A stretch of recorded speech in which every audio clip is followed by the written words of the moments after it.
दोस्तों नमस्कार, स्वागत है आप सभी का आपके अपने YouTube channel target with MG Sharma में। तो दोस्तों आज के सेशन में हम लेकर उपस्थित हैं यूथ कंपटीशन टाइम्स के द्वारा प्रकाशित आपका ये उत्तर प्रदेश पुलिस भर्ती एवं प्रोन्नत बोर्ड लखनऊ द्वारा आयोजित ये आपका सिपाही यानी कि आरक्षी या इंग्लिश में कहें तो कांस्टेबल भर्ती परीक्षा आपकी है, जिसमें ये आपका प्रैक्टिस वर्कबुक है। दोस्तों इसमें आपका सिलेबस के हिसाब से दिया गया है, अर्थात इसमें सामान्य ज्ञान, सामान्य हिंदी, संख्यात्मक और मानसिक योग्यता परीक्षा, मानसिक अभिरुचि परीक्षा, बुद्धि लब्धि परीक्षा और तार्किक परीक्षा, ये आपके सिलेबस दिए गए हैं। और दोस्तों इसमें कुल आपके जो प्रश्न होंगे वो 150 होंगे, प्रश्न जो होंगे वो 150 प्रश्न होंगे और जो मार्क होगा इनका वो 300 मार्क का होगा। ये दोस्तों विस्तृत व्याख्या सहित आपको मिलने वाला है। तो चलिए आज के सेशन की शुरुआत करते हैं और इसका जो सिलेबस दिया गया है डिटेल से आप उसको देख सकते हैं। सेम टू सेम सिलेबस के आधार पर आपका ये प्रैक्टिस सेट होने वाला है। इसमें सबसे पहले आप सामान्य जानकारी को करेंगे। तो दोस्तों आपका प्रैक्टिस सेट आज के क्रम में एक होने वाला है और इसके पहले आपके जो घटना चक्र द्वारा प्रकाशित बुक थी अर्थात टो सीरीज, उसका 10 प्रैक्टिस सेट करवा दिया गया है। और दोस्तों चैनल पर प्लेलिस्ट भी बना दिया गया है जो कि यूपीपी कांस्टेबल टो सीरीज के नाम से है, वहां जाकर आप देख सकते हैं और वहाँ 10 प्रैक्टिस सेट आपको मिल जाएंगे। पीडीएफ आपको भेज दिया गया है टेलीग्राम ग्रुप पर। टेलीग्राम ग्रुप पर आप जुड़ जाएं और वहाँ से पीडीएफ प्राप्त कर लें, उसको हल करते रहें। चलिए फिर आज के सेशन की शुरुआत करते हैं, जिसमें आज का पहला प्रश्न हमारा सामान्य ज्ञान से लिया गया है। अब दोस्तों अगर बात करें सामान्य ज्ञान के क्रम में पहला प्रश्न हमारा है, यह है भाषा के आधार पर राज्यों का पुनर्गठन किस वर्ष में किया गया था। तो राज्यों के आधार पर आपका जो पुनर्गठन किया गया था ये दोस्तों किया गया था 1956 में। ये आपका 1956 में राज्यों का पुनर्गठन भाषा के आधार पर किया गया था। तो ये आपका डी वाला ऑप्शन करेक्ट आंसर हो जाएगा। चलिए आगे बढ़ते हैं। अगला क्वेश्चन है, अगला क्वेश्चन बहुत मस्त क्वेश्चन है। ये है जापान में होन्शु नामक द्वीप किसके लिए प्रसिद्ध है। तो दोस्तों जो होन्शु द्वीप है वो तेल के लिए प्रसिद्ध है। बहुत ही बेहतरीन क्वेश्चन है, ये आपका लाजवाब क्वेश्चन है, तेल के लिए प्रसिद्ध है। यहाँ से प्रश्न जरूर पूछा जाता है। तीसरा क्वेश्चन है, तीसरा कहता है कि भारत में किस गवर्नर जनरल को स्थानीय स्वशासन का पिता कहा गया है। दोस्तों प्रश्न इसमें लाजवाब प्रकार के प्रश्न हैं और इस प्रैक्टिस सेट को आप देखेंगे तो बहुत अच्छे अच्छे क्वेश्चन आपको मिलेंगे जीएस से लेकर के। तो जीएस से रिलेटेड में आपका तीसरा क्वेश्चन कहता है कि भारत में किस गवर्नर जनरल को स्थानीय स्वशासन का पिता कहा गया था। तो ये दोस्तों उनका नाम था लॉर्ड रिपन। डी वाला ऑप्शन इसका करेक्ट आंसर हो जाएगा। चलिए आगे बढ़ते हैं। चौथा नंबर क्वेश्चन कहता है कि निम्नलिखित में से किसने पहले यानी 1935 में संविधान सभा का सुझाव प्रस्तावित किया था। तो ये कौन थे। तो उनका नाम था दोस्तों एम.एन. राय। नाम क्या था, एम.एन. राय। चलिए पाँचवा नंबर क्वेश्चन देखते हैं। तो पाँचवा नंबर कहता है कि वर्तमान में, अगर बात करें वर्तमान में, ये कंप्यूटिंग में समस्त विश्व में कौन सा कोड प्रयोग किया जाता है और स्वीकार्य है। तो कौन सा कोड दोस्तों प्रयोग किया जाता है। तो कोड आपका हो जाएगा ऑप्शन ये में दिया गया है ASCII। ASCII आपका ये कोड जो है इस्तेमाल किया जाता है, प्रयोग किया जाता है और ये स्वीकार्य है। चलिए आगे बढ़ते हैं। अगला क्वेश्चन आपका है क्वेश्चन नंबर 6 नंबर की अगर बात की जाए तो ये है व्हेन द रिवर फिलिप्स उपन्यास किसके द्वारा लिखी गई है। तो मित्रों जो लिखी गई है इनका नाम है स्टेरिन कायर। स्टेरिन कायर के द्वारा ये लिखी गई है। चलिए आगे बढ़ते हैं, अगला क्वेश्चन देखते हैं। तो अगला क्वेश्चन आपका है क्वेश्चन नंबर 7 नंबर कहता है प्रत्येक वर्ष कितने नोबेल पुरस्कार दिए जाते हैं। ये बहुत ही बेहतरीन क्वेश्चन है दोस्तों, ये श्रृंखला ही पूरी बेहतरीन है। अर्थात इसमें प्रत्येक वर्ष में कितने नोबेल पुरस्कार दिए जाते हैं ये पूछा गया है। तो कुल 6 प्रकार के नोबेल पुरस्कार दिए जाते हैं, 6 प्रकार याद रखना है। चलिए अगला क्वेश्चन देखते हैं। अगला आपका 8 नंबर है। 8 नंबर कहता है कि वर्ल्ड वाइड वेब का आविष्कार किसने किया था। अर्थात जिसको हम शॉर्ट में लिखते हैं www और उसके बाद कोई वेबसाइट लिखते हैं। गूगल पर कोई चीज़ अगर हमको सर्च करना है तो इसका URL पहले डालेंगे, उसके बाद ये www लिखेंगे, उसका पूरा नाम होता है वर्ल्ड वाइड वेब। और इसका आविष्कार किसने किया था। तो इसका आविष्कार करने वाले दोस्तों हैं, उनका नाम था टिम बर्नर्स ली। क्या नाम था, टिम बर्नर्स ली इनका नाम था और इन्होंने वर्ल्ड वाइड वेब की यानी खोज की। चलिए आगे बढ़ते हैं। अगला क्वेश्चन आपका 9 नंबर है। 9 नंबर मित्रों कहता है जल्लीकट्टू यहाँ भरना है के साथ जुड़ा हुआ है, तो क्या जुड़ा हुआ है, तो दोस्तों पोंगल जुड़ा हुआ है। क्या जुड़ा है, पोंगल जुड़ा है। पोंगल एक प्रकार का त्यौहार होता है, पोंगल। चलिए आगे बढ़ते हैं। अगला क्वेश्चन आपका क्वेश्चन नंबर 10। 10 नंबर की चर्चा कर लेते हैं। तो 10 नंबर कहता है भारत में महिलाओं के लिए आरक्षण उपलब्ध है। अब महिलाओं के लिए आरक्षण कहाँ उपलब्ध है, तो ये दोस्तों लोकसभा में है, राज्य विधानसभाओं में है, उपयुक्त सभी स्थानों पर या पंचायती राज निकायों में। तो इसका उत्तर दोस्तों जो हो जाएगा वो ऑप्शन सी हो जाएगा, ये पंचायती राज निकायों में हो जाएगा। चलिए अगला देखते हैं। चलिए दोस्तों आगे बढ़ते हैं। अगला क्वेश्चन आपका है 11 नंबर। 11 नंबर की बात करते हैं। तो ये भारत में सबसे पहली जनगणना किस वर्ष हुई थी। तो मित्रों सबसे पहली जनगणना जो हुई थी, ये आपका ये दो तरह के प्रश्न पूछे जाते हैं कि स्वतंत्र भारत की पहली जनगणना कौन है और भारत में सबसे पहली जनगणना कौन हुई थी। तो इसमें आपका पहले ये प्रश्न जो दिया गया है, ये है भारत में सबसे पहली जनगणना पूछा गया है, स्वतंत्र भारत का नाम इसमें नहीं लिया गया है। तो पहली जनगणना दोस्तों इसकी शुरुआत जो हुई थी वो 1872 में हुई थी। अर्थात इस प्रश्न के हिसाब से इसका उत्तर जो है ये आपका 1872 सही हो जाएगा। और ये नियमित अगर बात करें तो नियमित इसकी शुरुआत दोस्तों हुई थी वो 1881 में हुई थी। ये लॉर्ड रिपन के कार्यकाल में हुई थी और ये लॉर्ड मेयो के कार्यकाल में। पहली जनगणना जो हुई थी ये लॉर्ड मेयो के कार्यकाल में हुई थी और दूसरा ये नियमित हुई थी वो 1881 में। तो ये दोस्तों लॉर्ड रिपन के कार्यकाल में हुई थी। और जो सबसे लास्ट जनगणना हुई है वो आपका 2011 में हुई है। 2011 में भी उसके बाद कोई जनगणना नहीं हुई है। और 2011 की जो जनगणना थी ये दोस्तों भारत की 15वीं जनगणना थी। और स्वतंत्र भारत की अगर जनगणना मानी जाए तो ये भारत की 7वीं जनगणना थी।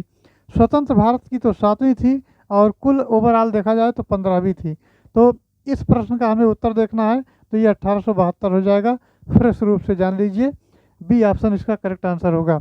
चलिए दोस्तों आगे बढ़ते हैं। क्वेश्चन नंबर 12 की बात करते हैं। तो 12 नंबर कहता है निम्नलिखित में से कौन सा रोजगार प्राथमिक क्षेत्र से जुड़ा नहीं है या जुड़ा हुआ नहीं पूछा गया है।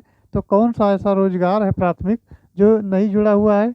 तो दोस्तों अगर बात करें तो ये आपका उत्तर हो जाता है, ये डी वाला हो जाता है, पुजारी। पुजारी अर्थात टोकरी बुनने वाला है। तो ये रोजगार प्राथमिक में जुड़ा हुआ है। माली है ये भी जुड़ा हुआ है, कुम्हार है ये भी जुड़ा है, लेकिन पुजारी ये जुड़ा हुआ नहीं है। चलिए दोस्तों आगे बढ़ते हैं। आगे अगला क्वेश्चन आपका जो आता है ये क्वेश्चन नंबर 13 है। 13 नंबर कहता है कि ISDN है एक दूरसंचार प्रौद्योगिकी है जहां। आगे बढ़ते हैं और क्वेश्चन को देखते हैं। तो अगला इसका क्वेश्चन अभी बचा हुआ है। इसमें आपका ऑप्शन दिया गया है, ये है, ये ऑप्शन कहता है कि ध्वनि वीडियो और डाटा साथ साथ संचरित होते हैं। दूसरा कहता है कि आपका केवल ध्वनि संचरित होती है, केवल वीडियो संचरित होता है या केवल डाटा संचरित होता है। तो इस प्रश्न का जो उत्तर सही हो जाएगा वो आपका हो जाएगा ध्वनि भी होता है, वीडियो और डाटा साथ साथ संचरित होते हैं। तो ये वाला ऑप्शन इसका करेक्ट आंसर हो जाएगा। और दोस्तों ISDN की बात अगर करें, ISDN की बात करें तो ये है, इसको कहते हैं integrated services digital network. Integrated circuit यानी इंटीग्रेटेड सर्विसेज डिजिटल और नेटवर्क, ISD और N इसका पूरा नाम हो जाता है।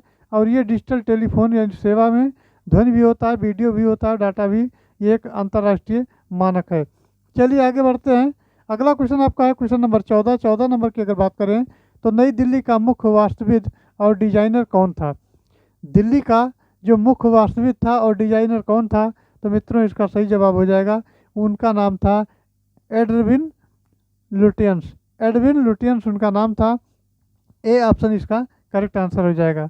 अब दोस्तों भारत की जो राजधानी पहले कलकत्ता हुआ करती थी, उसके बाद ये 1911 में दिल्ली इसको बनाया गया, अर्थात भारत की राजधानी को दिल्ली बनाया गया। उसके बाद ये राजधानी दिल्ली को विकसित करना था। तो एक अंग्रेज डिजाइनर थे यानी वास्तुविद और डिजाइनर थे, तो वो उनका नाम था एडविन्स लुटियंस। और इन्होंने दोस्तों आगे जो है ये कार्य बेहतरीन ढंग से किया और ये इनका इनका जो है मनोयोग से कार्य किया और कई वर्षों तक दिल्ली जो है कई वर्षों में बनकर तैयार हो गई। चलिए दोस्तों फिर आगे बढ़ते हैं। अगला क्वेश्चन आपका है क्वेश्चन नंबर 15। 15 नंबर कहता है कि 20 दिसंबर 2021 को नागर विमानन मंत्री BK सिंह द्वारा प्रदत्त सूचना के अनुसार उत्तर प्रदेश सरकार द्वारा लगभग कितने हेक्टेयर भूमि को अधिग्रहण किया गया है। ये बताना है कि कितनी भूमि को अधिग्रहित किया गया है। तो ये आपका हो जाएगा 52 हेक्टेयर को जो है अधिग्रहित किया गया है। 52 हेक्टेयर इसका करेक्ट आंसर हो जाएगा। चलिए 16 नंबर देखते हैं। 16 नंबर कहता है कि 20 दिसंबर 2021 को वर्ल्ड एंटी डोपिंग एजेंसी यानी WADA द्वारा किस वर्ष की डोपिंग रोधी नियम उल्लंघन रिपोर्ट प्रकाशित की गई है। तो मित्रों इसका सही उत्तर आपका हो जाएगा सी हो जाएगा।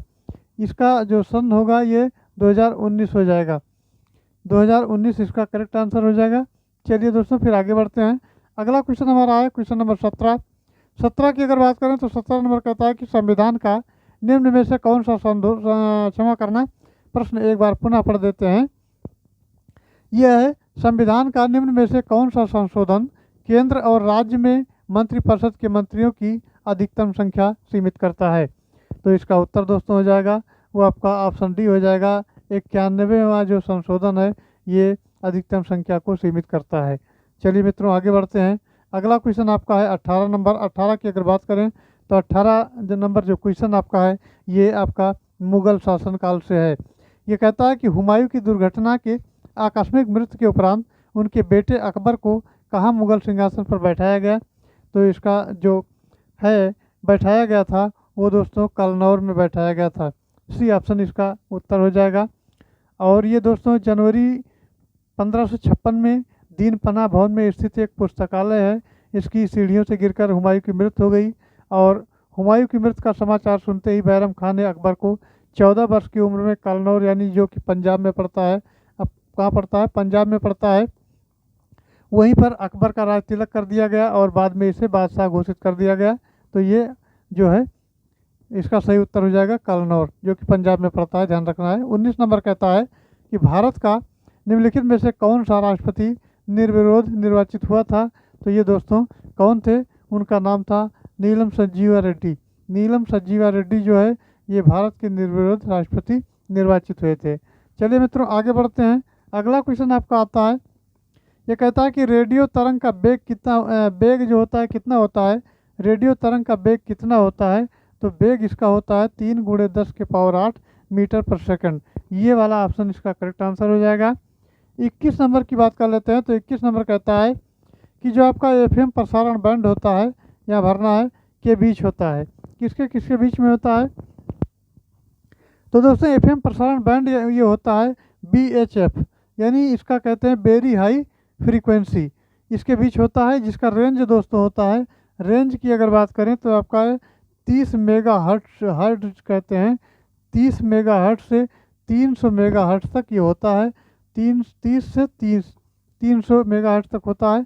तो ये आपका BFS यानी कि वेरी हाई फ्रीक्वेंसी रेंज, ये भी ऑप्शन करेक्ट आंसर हो जाएगा। अब दोस्तों आगे बढ़ते हैं। 22 नंबर देखते हैं। तो 22 नंबर कहता है कि टेप रिकॉर्डर में टेप की चाल कितनी होती है। टेप रिकॉर्डर पहले चला करता था तो वो अब तो हट गया, समाप्त हो गया, उसका ज़माना चला गया। तो टेप रिकॉर्डर की टेप चाल कितनी होती है। तो दोस्तों इसकी जो चाल होती है ये आपका 4.76 सेंटीमीटर पर सेकंड होती है। कितना होती है, 4.76 सेंटीमीटर पर सेकंड। आपका डी ऑप्शन है और डी ऑप्शन करेक्ट आंसर हो जाएगा। अगला क्वेश्चन आता है क्वेश्चन नंबर 23। 23 नंबर की अगर बात करें तो नदी के प्रवाह को मापने के लिए निम्न में से किसका उपयोग होता है। नदी की जो प्रवाह होती है उसको मापने के लिए ये किसका प्रयोग होता है। तो ये दोस्तों क्यूसेक का प्रयोग होता है। प्रवाह में क्यूसेक के द्वारा मापा जाता है, अर्थात जो नहरें होती हैं वहाँ उसका जो पानी रोकने वाला डैम होता है वहाँ से पानी छोड़ा जाता है। तो ये डिसाइड किया जाता है कितने क्यूसेक पानी छोड़ा गया है, वहाँ से इसकी जो है जांच होती है और इसकी माप होती है। चलिए अब दोस्तों आगे बढ़ते हैं। तो दोस्तों अगला क्वेश्चन हमारा है 24 नंबर। ये कहता है सुपरसोनिक स्पीड मापने की यूनिट क्या है। यूनिट की अगर बात कर लें तो आपका मैक है, नाट है, रिएक्टर है या हर्ट्ज है। तो कौन सा इसका यूनिट है। यूनिट की अगर बात करते हैं तो मैक बराबर दोस्तों होता है, मैक बराबर अब बात करी जाए तो ये होता है वस्तु की गति होती है। क्या होती है, वस्तु की गति होती है। और बटे में इसका जो होता है माध्यम में ध्वनि की गति होती है। माध्यम में ध्वनि की होता है गति जो होती है, ये इसका फार्मूला लगाते हैं और माप इसका माप जो है तैयार करते हैं। तो ये आपका सही उत्तर जो हो जाएगा आपका मैक हो जाएगा। मैक इसका निकाला जाता है, मैक करेक्ट आंसर होगा। चलिए अगला देखते हैं 25 नंबर। 25 नंबर क्वेश्चन की अगर बात करें मित्रों तो ये कहता है कि खाद्यान्नों के संरक्षण हेतु निम्न में से किसका प्रयोग किया जाता है। तो खाद्यान्नों का जो संरक्षण किया जाता है उसके लिए जो प्रयोग किया जाता है वो सोडियम बेंजोएट किया जाता है। सोडियम बेंजोएट किया जाता है जो कि डी ऑप्शन में आपका दिया गया है। और मित्रों इसका फार्मूला जो होता है ये सोडियम बेंजोएट का ये होता है NaC7H5 और O2 इसका ये फार्मूला होता है सोडियम बेंजोएट। और ये खाद्यान्न को संरक्षण के लिए प्रयोग इसका किया जाता है। चलिए फिर आगे बढ़ते हैं। अगला क्वेश्चन आपका 26 नंबर। 26 नंबर कहता है कि किसी स्थान की आर्द्रता जानने के लिए निम्न में से किसका उपयोग किया जाता है। तो किसी स्थान की अगर आर्द्रता हमको मापनी है कि कितना आर्द्रता यहाँ है तो उसके लिए आप किसका प्रयोग करेंगे। तो दोस्तों उसका प्रयोग वो जो करेंगे वो हाइग्रोमीटर का प्रयोग करेंगे। ऑप्शन ए के साथ जाएंगे। ऑप्शन ए इसका सही जवाब होगा। चलिए आगे बढ़ते हैं। अब अगला क्वेश्चन आपका आता है 27 नंबर। 27 नंबर कहता है कि वो कौन सी पर्यावरणीय परत है जो विकिरण को वापस पृथ्वी में प्रत्यावर्तित करती है। कौन सी वो पर्यावरणीय परत है जो विकिरण को पृथ्वी पर वापस प्रत्यारोपित करती है। तो मित्रों इसका सही जवाब हो जाएगा वो आपका स्ट्रेटोस्फीयर है। स्ट्रेटोस्फीयर है और इसका नाम जो होता है हिंदी में वो होता है समताप मंडल। समताप मंडल होता है, स्ट्रेटोस्फीयर मंडल होता है। तो ये आपका ये ऑप्शन करेक्ट आंसर होगा।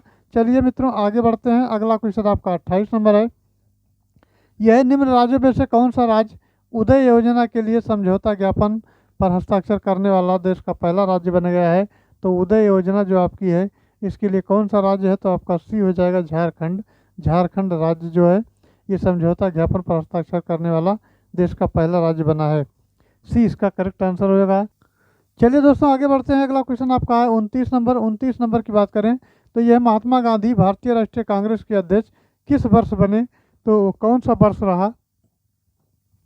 तो दोस्तों महात्मा गांधी वर्ष 1924 में कांग्रेस के अधिवेशन में ये 40वें जो है 40वें अधिवेशन की अध्यक्षता इन्होंने की थी। 40वां अधिवेशन था वो। और ये अधिवेशन कहाँ हुआ था। तो मित्रों ये बेलगांव में हुआ था। अब बात आती है कि बेलगांव पड़ता कहाँ है। तो बेलगांव आपका कर्नाटक में पड़ता है जो कि ये आपके भारत का दक्षिणी भाग है अर्थात कर्नाटक के बाद में आपका फिर केरल उधर आता है, तमिलनाडु आता है। तो केरल और तमिलनाडु के ऊपर आपका कर्नाटक पड़ता है और ये महाराष्ट्र के नीचे पड़ता है और साथ में गोवा भी पड़ता है। तो ये आप मैप इस तरह अगर देखेंगे, मैप की बात कर लेते हैं तो ये आपका मैप इस तरह अगर देखेंगे तो ये आपका केरल हो जाएगा, इधर का आपका ये तमिलनाडु हो जाएगा, इधर महाराष्ट्र हो जाएगा, ये आपका गोवा यहीं पड़ेगा और ये जो कर्नाटक हो जाएगा।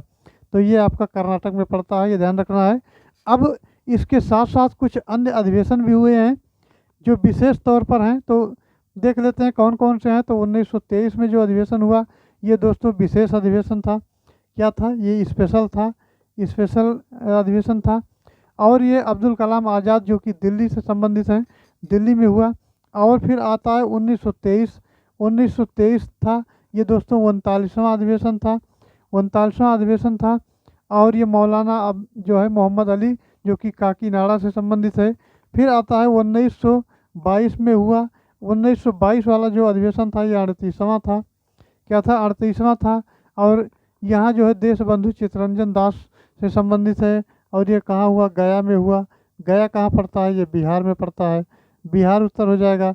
फिर आगे अधिवेशन और हुए जो कि 1925 में हुआ। 1925 वाला दोस्तों 41वां अधिवेशन था। और इसकी जो अध्यक्षता की वो कौन थी, श्रीमती सरोजिनी नायडू। और कहाँ, कानपुर में, ये कानपुर में हो जाएगा। तो चलिए दोस्तों ये रहे आपके कुछ अधिवेशन और ये प्रश्न, इसका जो उत्तर सही हो जाएगा ये आपका हो जाएगा 1924। बी वाला ऑप्शन इसका करेक्ट आंसर हो जाएगा। चलिए आगे बढ़ते हैं, 30 नंबर देखते हैं। अब एक शब्द आता है क्रीमी लेयर, ये संबंधित है। तो क्रीमी लेयर किससे संबंधित है। तो ये शब्द दोस्तों आपका 1971 में जो है ये आयोग ने दिया था इसको। और ये इसका जो सही उत्तर होता है तो ये सामाजिक और आर्थिक हालात से ये संबंधित है। किससे संबंधित है, सामाजिक आर्थिक हालात से संबंधित हैं। चलिए फिर आगे बढ़ते हैं, 31 नंबर देखते हैं। 31 नंबर कहता है कि 3 दिसंबर 2021 को खादी और ग्रामोद्योग आयोग द्वारा किस उत्तर पूर्वी राज्य में RIH यानी REHB परियोजना की शुरुआत की गई है? तो ये दोस्तों इसका उत्तर हो जाएगा, ये आपका हो जाएगा त्रिपुरा। त्रिपुरा कहाँ पड़ता है? तो दोस्तों ये 7 सिस्टर्स के राज्य हैं, अर्थात भारत का मैप आप देखे होंगे इस तरह। ये मैप आपका, एक मिनट, मैप भी गड़बड़ बन गया। तो ये एक मिनट रुक जाइए, थोड़ी ये दिखाते हैं। ये आपका मैप ये हो जाएगा, ये यहाँ जाएंगे और यहाँ आपका बांग्लादेश पड़ेगा, तो यहाँ आपका ये 7 सिस्टर्स वाले राज्य पड़ेंगे। और इस प्रश्न में जो पूछा गया है 7 सिस्टर्स में जैसे आपका असम, मेघालय, मणिपुर, त्रिपुरा और अरुणाचल प्रदेश होता है, तो ये आपका जो है कौन सा हो जाएगा? तो मित्रों इसका सही जवाब हो जाएगा आपका डी वाला, त्रिपुरा हो जाएगा। त्रिपुरा करेक्ट आंसर होगा। चलिए आगे बढ़ते हैं, 32 नंबर क्वेश्चन देखते हैं। तो 32 नंबर कहता है कि 13 दिसंबर 2021 को किस राज्य संघ शासित क्षेत्र ने जलवायु परिवर्तन और पर्यावरण पर एक पूर्ण पाठ्यक्रम विकसित किया है? और संबंधित पाठ्यक्रम ये दोस्तों शुरू करने वाला पहला राज्य भी बन गया है, अर्थात ये पर्यावरण में एक पूर्ण पाठ्यक्रम विकसित भी किया है और पाठ्यक्रम शुरू करने वाला पहला राज्य भी बन गया है। तो ये कौन सा उत्तर होगा? ये आपका हो जाएगा महाराष्ट्र। महाराष्ट्र ने शुरू किया है और पहला राज्य बना है। चलिए फिर आगे बढ़ते हैं, अगला क्वेश्चन आपका है 33 नंबर। मित्रों 33 नंबर कहता है कि लाल बहादुर शास्त्री स्टेडियम स्थित है। तो लाल बहादुर शास्त्री जो स्टेडियम है मित्रों, वो आपका हैदराबाद में स्थित है। कहाँ है? हैदराबाद में स्थित है, ध्यान रखना है। अब आगे बढ़ते हैं, 34 नंबर देखते हैं। 34 नंबर कहता है कि 19 नवंबर 2021 को प्रधानमंत्री नरेंद्र मोदी द्वारा उत्तर प्रदेश के झांसी के गरौठा में कितने मेगावाट के अल्ट्रा मेगा सोलर पावर जो है पार्क की आधारशिला रखी गई है? तो ये मित्रों इसका जो सही उत्तर हो जाता है ये आपका 600 मेगावाट हो जाता है। 600 मेगावाट ये सोलर पावर पार्क की आधारशिला रखी गई है, ये इसका सही जवाब हो जाएगा। चलिए आगे बढ़ते हैं, अगला क्वेश्चन है क्वेश्चन नंबर 35। 35 नंबर कहता है कि रक्त लाल दिखाई देने वाला क्या कारण होता है? तो रक्त जो होता है ये लाल दिखाई देने का क्या कारण होता है? तो इसका सही जवाब हो जाता है मित्रों ये आपका हीमोग्लोबिन के कारण ये लाल दिखता है। तो हीमोग्लोबिन की मात्रा इसमें पाई जाती है, इसीलिए लाल दिखता है, ये ध्यान रखना है। बहुत ही सरल क्वेश्चन है। चलिए 36 नंबर देखते हैं। 36 नंबर कहता है कि 17 दिसंबर 2021 को किस राज्य सरकार ने तमिल थाई वागछू गीत को राज्य गीत घोषित किया है? तो ये मित्रों गीत है ये आपका तमिलनाडु का गीत है, तमिलनाडु इसका करेक्ट आंसर होगा। चलिए फिर 37 नंबर देखते हैं। 37 नंबर आपका जो कहता है ये कहता है कि 25 नवंबर से और 5 दिसंबर 2021 के मध्य स्पेन में आयोजित डेविस कप 2021 का खिताब मारिन सिलिच को पराजित कर किसने जीता है? तो इसका सही उत्तर हो जाता है मित्रों ये आपका डेनियल मेदवेदेव, डेनियल मेदवेदेव इसका उत्तर हो जाएगा। चलिए 38 नंबर देखते हैं। 38 नंबर कहता है कि गोल्डन पेन ऑफ फ्रीडम पुरस्कार किससे संबंधित है? तो ये दोस्तों गोल्डन जो पेन ऑफ फ्रीडम पुरस्कार है इसका संबंध हो जाता है पत्रकारिता से, पत्रकारिता से इसका संबंध होता है। चलिए ये आपके दोस्तों जीएस के प्रश्न थे। अब आपका हिंदी वाला पोर्शन आता है। चलिए हिंदी वाले पोर्शन को देख लेते हैं। हिंदी का पोर्शन आपका 39 नंबर से शुरू होता है और पहला क्वेश्चन आता है कि समास बताइए। समास किस में बताना है? तो भरपेट में बताना है। समास किस में बताना है? भरपेट में कौन सा समास है ये बताना है। तो मित्रों भरपेट में जो समास होता है वो आपका अव्ययी भाव समास हो जाता है। ऑप्शन ये करेक्ट आंसर हो जाएगा। चलिए उसके बाद अगला क्वेश्चन देखते हैं। तो अगला क्वेश्चन आपका आता है ये मित्रों होता है 40 नंबर। 40 नंबर कहता है कि एक दिन बैठे बैठे ये बात आपने ध्यान में चढ़ी, एक दिन बैठे बैठे ये बात अपने ध्यान में चढ़ी कि कोई कहानी ऐसी कहिए कि जिसमें हिंदवी छुट और किसी बोली का पुट ना मिले। पंक्ति किस लेखक की है? तो ये दोस्तों जो पंक्ति है मुंशी इंसा अल्लाह खां की है, मुंशी इंसा अल्लाह खां सही जवाब हो जाएगा। अगला क्वेश्चन आता है, अगला आपका 41 नंबर आता है। 41 नंबर की बात करते हैं तो ये है निम्न में से, यानी 41 नंबर कहता है कि निम्न में से क्रिया विशेषण अव्यय चुनिए। तो क्रिया विशेषण अव्यय की अगर बात करें तो इस ऑप्शन में आपका डी वाला होता है राधा रात भर जागती रही। राधा रात भर जागती रही, क्रिया विशेषण अव्यय इसमें चुनना है, यही हो जाएगा। अब आते हैं 42 नंबर क्वेश्चन पर। तो 42 नंबर कहता है कि निम्न में से कौन जीवनी है। इसमें कौन जीवनी है, जीवनी के क्रम में देखते हैं तो अतीत के चलचित्र हैं, चिंतामणि है, आवारा मसीहा है और नील का निर्माण है। तो दोस्तों आवारा मसीहा जो आपका लिखा गया है, आवारा मसीहा आपका विष्णु प्रभाकर के द्वारा लिखा गया है, ये हो जाएगा विष्णु प्रभाकर के द्वारा। और दूसरा जो लेख आपका है ये दोस्तों प्रसिद्ध यानी बांग्ला में लिखा गया है। और ये आपका जो जीवनी है यानी ये आपके जो अतीत का चलचित्र दिया गया है, ये महादेवी वर्मा के द्वारा लिखा गया है, महादेवी वर्मा। फिर आता है चिंतामणि। चिंतामणि आचार्य रामचंद्र शुक्ल के द्वारा लिखा गया है, ये रामचंद्र शुक्ल के द्वारा लिखा गया है। अब एक बचा है नीड़ का निर्माण फिर। तो नीड़ का निर्माण फिर जो है ये हरिवंश राय बच्चन की आत्मकथा है। ये हरिवंश राय बच्चन जो कि अमिताभ बच्चन के पिताजी हैं, इनका जो है ये आत्मकथा है। तो इसका जो उत्तर हो जाएगा, ये कहता है कौन जीवनी है, तो आवारा मसीहा जो है ये जीवनी हो जाएगा, आवारा मसीहा जीवनी होगा। चलिए आगे बढ़ते हैं। अब 43 नंबर क्वेश्चन आता है मित्रों। तो 43 से लेकर 45 तक का आपका ये गद्यांश पर आधारित होने वाला है। तो गद्यांश को सबसे पहले देखना है। गद्यांश में कहता है कि इस संसार में धन की सब कुछ नहीं है, अर्थात ये संसार है, इसमें धन जो है सब कुछ नहीं है। धन की पूजा तो बहुत कम जगहों में होती देखी गई है। संसार का इतिहास उठाकर देख लीजिए और उदाहरण ढूंढ ढूंढ कर सामने रखिए तो आपको विदित हो जाएगा, अर्थात ज्ञात हो जाएगा कि जिनकी हम उपासना करते हैं, जिसके लिए हम आंखें बिछाने तक को तैयार रहते हैं, जिसकी स्मृति तरोताज़ा रखने के लिए हम अनेक तरह के स्मारक चिन्ह बनाकर खड़े रहते हैं, उन्होंने रुपया कमाने में अपना समय नहीं बिताया था, बल्कि उन्हीं ने कुछ ऐसे काम किए थे जिनकी महत्ता हम रुपये से अधिक मूल्यवान समझते हैं। जिन लोगों के जीवन का उद्देश्य केवल रुपया बटोरना है, उनकी प्रतिष्ठा कम हुई है। अधिकांश अवस्थाओं में उन्हें किसी ने पूछा तक नहीं है। उन्होंने जन्म लिया, रुपया कमाया और परलोक की यात्रा की, किसी ने जाना तक नहीं कि वे कौन थे और कहाँ गए, कहाँ से आए। तो मानव जो है समाज स्वार्थी अवश्य है, पर वो स्वार्थ की उपासना करना नहीं जानता और अंत में ही वे पूजे जाते हैं जिन्होंने अपने जीवन को अर्पित कर समय सच्चे मनुष्यत्व का परिचय दिया है। ये दोस्तों आपका गद्यांश था। गद्यांश के आधार पर प्रश्न भी दिए गए हैं।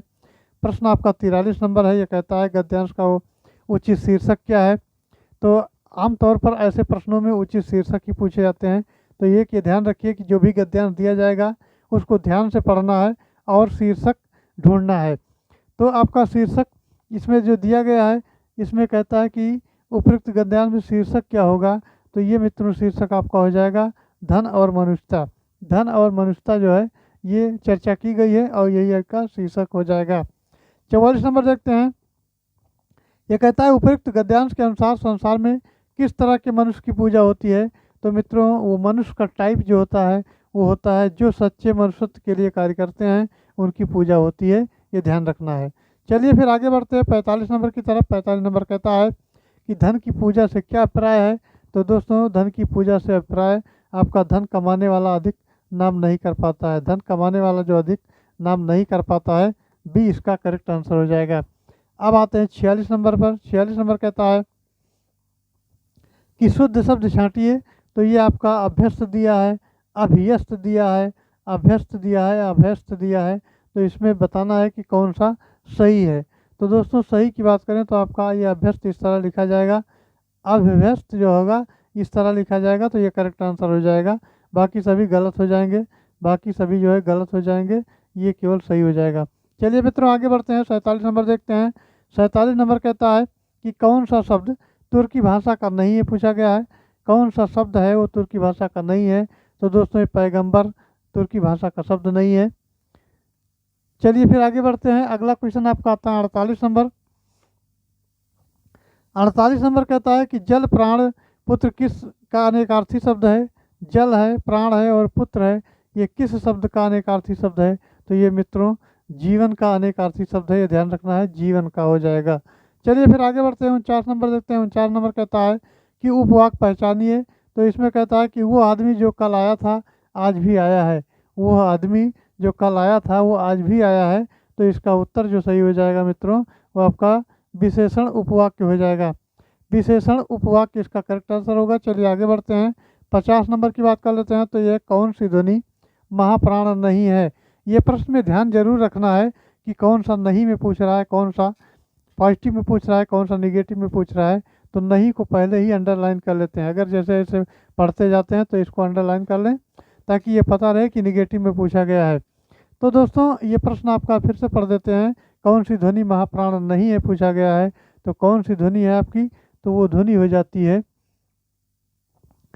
ये आपका जा वाला ध्वनि हो जाता है और जा इसका करेक्ट आंसर हो जाएगा। फिर आते हैं 51 नंबर पर। 51 नंबर कहता है कि निम्नलिखित पद में कौन सा पद ये आपका बै या प्रत्यय लगाने से बना है? तो बै या प्रत्यय लगाने से दोस्तों ये आपका इसमें खाना क्रिया में वया जोड़ देते हैं तो ये खवैया हो जाता है और खवैया आपका सी ऑप्शन करेक्ट आंसर हो जाएगा। चलिए फिर आगे बढ़ते हैं। 52 नंबर की बात करते हैं। तो 52 नंबर कहता है यह निम्न में से देवता का पर्यायवाची नहीं है। तो देवता का पर्यायवाची इसमें कौन सा नहीं है? ये आपका निर्जर है, त्रिदश है, किंकर है और ग्रीवाण है। इसमें कौन सा जो है ये देवता का पर्यायवाची नहीं है? तो दोस्तों ये किंकर जो हो जाएगा ये देवता का पर्यायवाची शब्द नहीं है। चलिए फिर आगे बढ़ते हैं। अगला क्वेश्चन आपका आता है 53 नंबर। 53 नंबर कहता है कि साकेत जो महाकाव्य है, साकेत महाकाव्य के रचयिता कौन है? तो साकेत महाकाव्य के दोस्तों रचयिता हैं वो है मछली शरण गुप्त। कौन है? मछली शरण गुप्त हैं। और ये मछली शरण गुप्त जो है करेक्ट आंसर हो जाएगा। चलिए आगे बढ़ते हैं। 54 नंबर देखते हैं। 54 नंबर कहता है कि गौधन चरित यानी गौधन चरित की संधि है। तो गौधन चरित की संधि मित्रों है वो हो जाती है गौचरित। गौचरित जो है इसका उत्तर हो जाएगा। और ये गौचरित जो संधि है गौचरित है। और यहाँ विसर्ग के बाद च और छा है तो विसर्ग का जो है सा और टाठा हो जाता है, यानी सा और ये ताथा भी हो जाता है। अब इसके अतिरिक्त कुछ समझने के लिए एक दो उदाहरण और देख लेते हैं। तो इसमें पहला उदाहरण आता है दोस्तों, वो आता है धनु। धनु ऐसे बिंदी लिखेंगे प्लस होगा टंकार। टंकार। अब इसका जो पूरा हो जाएगा ये क्या होगा? ये पूरा जो देखेंगे तो ये हो जाएगा धनुष टंकार, यानी धनुष हो जाएगा, धनुष आधा सा हो जाएगा, टंकार हो जाएगा। इस तरह लिख दिया जाएगा तो ये धनुष टंकार हो जाएगा। इसी प्रकार आपका नि हो जाएगा और धनतार हो जाएगा तो ये हो जाएगा निस्तार। क्या हो जाएगा? निस्तार हो जाएगा। एक मिनट। ये आपका नि हो जाएगा, धन हो जाएगा तार तो बराबर इसका हो जाएगा निस्तार। क्या हो जाएगा? ये निस्तार हो जाएगा। इसका करेक्ट आंसर हो जाएगा। तो फिलहाल इसका उत्तर जो दोस्तों है ये बता दिया, ऑप्शन सी में आएगा। ऑप्शन सी गौचरित हो जाएगा। कुछ और उदाहरण भी देख लेते हैं। तो एक उदाहरण आपका आता है वो है नि धन तार। तो ये हो जाएगा निस्तार, ये बता दिया। नि धन छल, धन हो जाएगा छल तो निश्चल हो जाएगा। इस प्रकार लिखेंगे निस और छल, निश्चल आपका हो जाएगा। तो चलिए फिर आगे बढ़ते हैं। अगला क्वेश्चन देखते हैं। अगला क्वेश्चन कहता है 55 नंबर कहता है कि दोस्तों ठेठ हिंदी का ठाठ किसकी रचना है? तो ठेठ हिंदी का जो ठाठ है ये आपका अयोध्या सिंह उपाध्याय हरिओद का है। उपाध्याय सिंह उपाध्याय हरिओद इनका नाम है। चलिए फिर आगे बढ़ते हैं।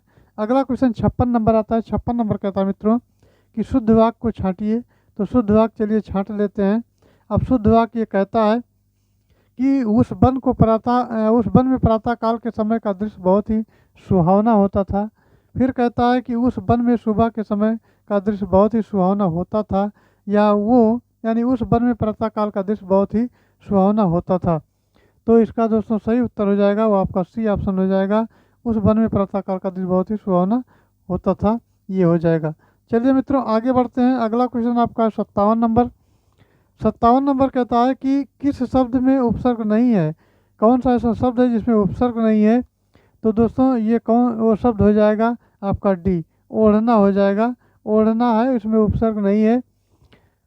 चलिए फिर आगे बढ़ते हैं दोस्तों। 58 नंबर देखते हैं। 58 नंबर कहता है कि निम्नलिखित में से स्त्रीलिंग शब्द है कौन है? किन्नर है, अंतरी है, हिंसा है और अपरिग्रह है। तो इसमें कौन सा दोस्तों ये है जो स्त्रीलिंग शब्द है? तो इसका जो उत्तर हो जाएगा आपका अहिंसा है, जो कि स्त्रीलिंग शब्द है। चलिए फिर आगे बढ़ते हैं, नेक्स्ट देखते हैं। नेक्स्ट नंबर कहता है 59 नंबर, रत्नावली दोहा संग्रह किसके द्वारा रचा गया है? तो रत्नावाला दोस्तों, रत्नावली जो है ये रचा गया है आपका रत्नावली के द्वारा। रत्नावली दोहा का संग्रह किसके द्वारा रचना की गई है? तो रत्नावली इसका उत्तर हो जाएगा। चलिए फिर 60 नंबर क्वेश्चन देखते हैं। इसमें कहता है लिंग बताइए, यानी मनगढ़ंत। मनगढ़ंत इसमें दिया गया है, तो ये क्या है? तो ये दोस्तों एक विशेषण शब्द है, और ये इसका सही जवाब हो जाएगा उभयलिंगी। उभयलिंगी इसका करेक्ट आंसर होगा। चलिए फिर आगे बढ़ते हैं, 61 नंबर देखते हैं। 61 नंबर कहता है कि वाक्यांश का एक शब्द बनाइए जिसके हृदय में ममता नहीं है।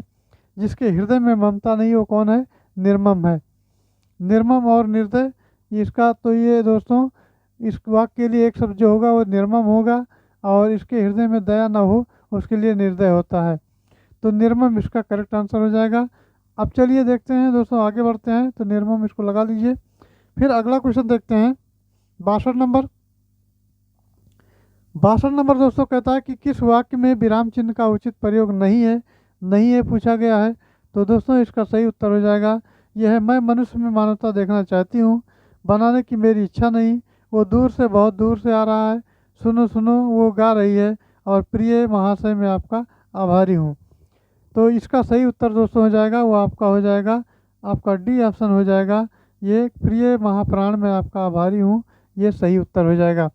चलिए दोस्तों आगे बढ़ते हैं, 63 नंबर देखते हैं। 63 नंबर कहता है कि निम्न में महाप्राण व्यंजन में कौन सा है? तो महाप्राण में दोस्तों अगर आता है वो आपका ये सा हो जाता है, बड़ा सा हो जाता है, सा हो जाता है, सा और हा हो जाता है। इस प्रकार का जो होता है महाप्राण व्यंजन हो जाता है। चलिए दोस्तों फिर आगे बढ़ते हैं। अगला क्वेश्चन आपका है 64 नंबर। 64 नंबर कहता है कि निम्न में